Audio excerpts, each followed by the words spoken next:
Morning friends, দিদানাতি ব্লগে তোমাদের সঙ্গে নিয়ে হাজির হয়ে গেলাম আমার রান্নাঘরে। দেখো, কড়াইতে দিয়ে দিয়েছি কাঁচা বাদাম। এবার কাঁচা বাদামটার সাথে দেব এলাচ আর গোলমরিচ। একসাথে একটু শুকনো খোলাতেই ভেজে নিলাম।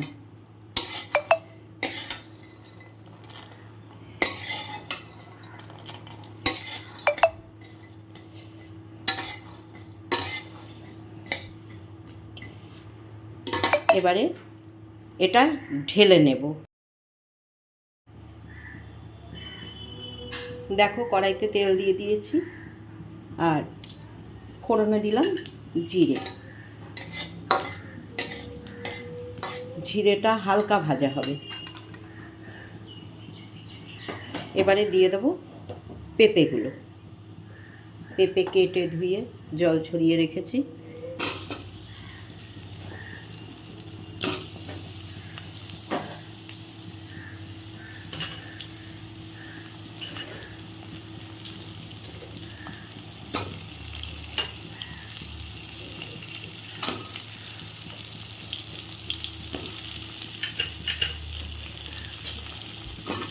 পেঁপেটা ভেজে নেব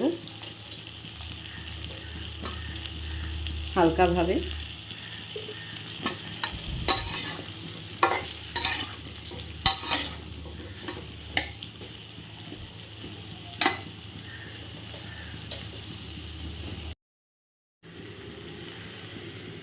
দেখো, পেঁপেটা কিছুটা ভেজে নিলাম একটু লাল লাল করে। তারপরে লবণ হলুদ দিয়ে দিয়েছি সামান্য, আর সঙ্গে আলুটাও দিয়ে দিয়েছি। আলুটা একটু বড় করে কেটেছি, কারণ পেঁপে সেদ্ধ হতে একটু দেরি হবে আলুর থেকে, তো সেই জন্য তখন ঠিক হয়ে যাবে। কারণ পেঁপে সাইজে আলু কাটলে আলুটা হয়তো গলে যেতে পারে। আবার সব পেঁপে একরকম না, এক একটা পেঁপে গলে যায় তাড়াতাড়ি, নরম হয়ে যায়।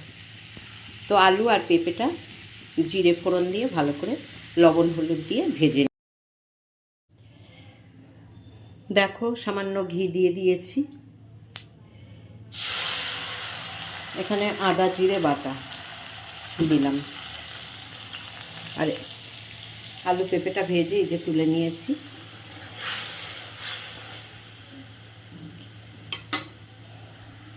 এই মশলাটা কষিয়ে নেব, একটু লবণ আর একটু হলুদ। দেখো, কড়াইতে ঘি দিয়ে এই যে আদা আর জিরে সঙ্গে 3টে কাঁচা লঙ্কা দিয়েছি। ঝালটা তোমাদের যে যেমন খাও সেই রকমই দেবে। এবারে দিয়ে দিলাম গোবিন্দভোগ চাল।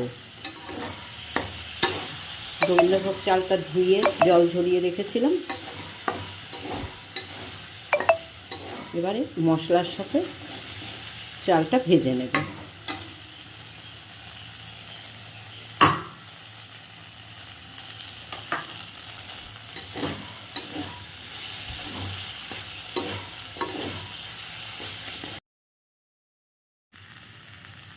দেখো, চাল মশলা আর আলু পেঁপেটা ভেজে নিয়েছিলাম, সব একসাথে সুন্দরভাবে কষিয়ে নিয়েছি লবণ হলুদ দিয়ে। এবারে গরম জল করে রেখেছি, তো সেটা দিয়ে দেবো। দিয়ে দিলাম, আর একটু জল লাগবে, কারণ চালটা সেদ্ধ হবে, পেঁপেটাও সেদ্ধ হবে।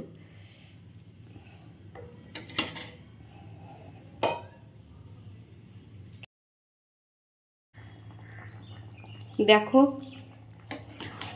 আলু পেঁপে বেশ সুন্দর সেদ্ধ হয়ে গেছে, সঙ্গে চালটাও সব ঠিকঠাক হয়ে গেছে। একটু চিনি দিয়ে দিয়েছি। এবারে এলাচ আর চিনাবাদাম গোলমরিচ ভাজাটা, এই যে মানে পুরো মিহি করিনি, এটা দিয়ে দিলাম। সামান্য একটু চিনিও দিয়েছি, লবণ ঠিক আছে। এবারে দেব কিশমিশ আর কাজু দিয়ে দিলাম,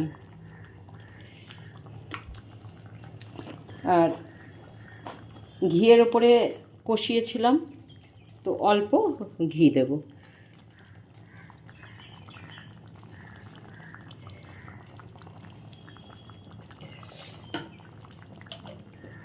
তো ফ্রেন্ড, এই সবজিটা একটু মিষ্টি স্বাদের হয়, একটু মিষ্টি মিষ্টি। যদি তোমরা চিনি পছন্দ না করো দিও না, গোবিন্দভোগ চাল দিলে এমনিতেই একটু মিষ্টি স্বাদ আসে সবজিতে।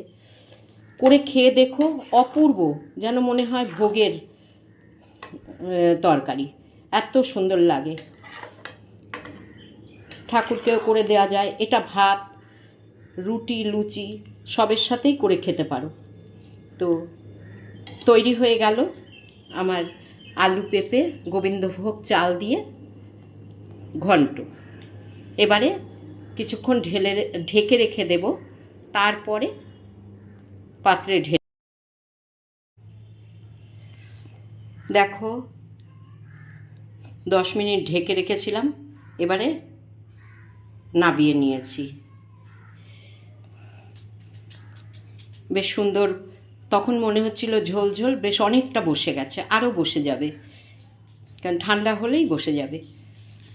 তো দারুণ হয় খেতে, আর গন্ধটা খুব সুন্দর বেরিয়েছে। তোমাদের যদি ভালো লাগে তো এই রেসিপিটা বানিয়ে খেও, দেখবে খুব সুন্দর খেতে লাগে। নিরামিষ দিনে করলে দারুণ লাগে খেতে। এটা রুটি, লুচি, ভাত সবের সাথেই, পরোটা যা দিয়ে খাওয়া যায়। তো ফ্রেন্ড, এবারে অন্যান্য কাজ আছে সব ঘরের, করে নিই। আমার এই ভিডিওটা যদি তোমাদের ভালো লাগে, লাইক, শেয়ার, সাবস্ক্রাইব করো। নতুন ভিডিও নিয়ে পরে আসছি।